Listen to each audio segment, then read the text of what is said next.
High, আবার এসে গেছি নতুন একটা ভিডিও নিয়ে। আজকের কেকটা একটু অন্যরকম ভাবে বানাচ্ছি।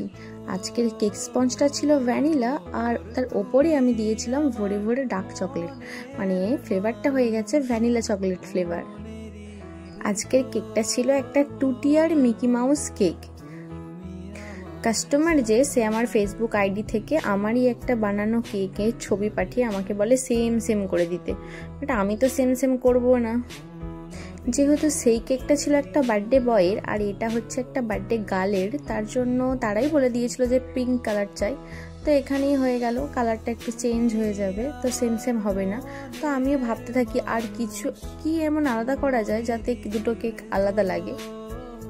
তারপর কি ব্যাস একটু ভাবনা চিন্তা করে এই কেকটা একটু নিজের মতো করলাম। আমি ভেবেছিলাম হয়তো কাস্টমারের একটু খারাপ লাগতেও পারে, কিন্তু যেহেতু তারা বলে দিয়েছিল সেম সেম চাই, আমি তো সেম সেম করিনি। বাট দেখলাম তাদের সেইটার থেকে এটা বেশি পছন্দ হয়েছে।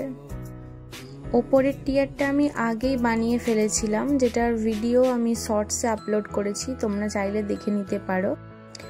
ওপরে আমি ফক্স বল আর কিছু সুগার বল ইউজ করেছি, আর মিকি মাউসের স্টিকার কেকটার গায়ে লাগিয়ে দিয়েছি, নিচেও একটা লাগাবো। এখন আমি স্টার নজলের সাহায্যে কেকের নিচের যে লেয়ারের পোর্শনটা থাকে ওখানে আমি ডিজাইন করছি।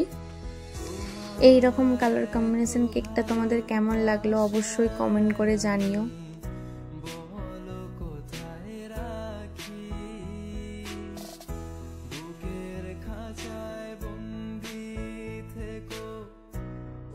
তোমরা কীরকম কেকের ভিডিও চাও আমাকে অবশ্যই কমেন্ট করে বলো, তাহলে আমি সেটা করার চেষ্টা করব। আর এই ভিডিওটি ভালো লাগলে অবশ্যই লাইক, কমেন্ট, শেয়ার আর হ্যাঁ সাবস্ক্রাইব করে দিও।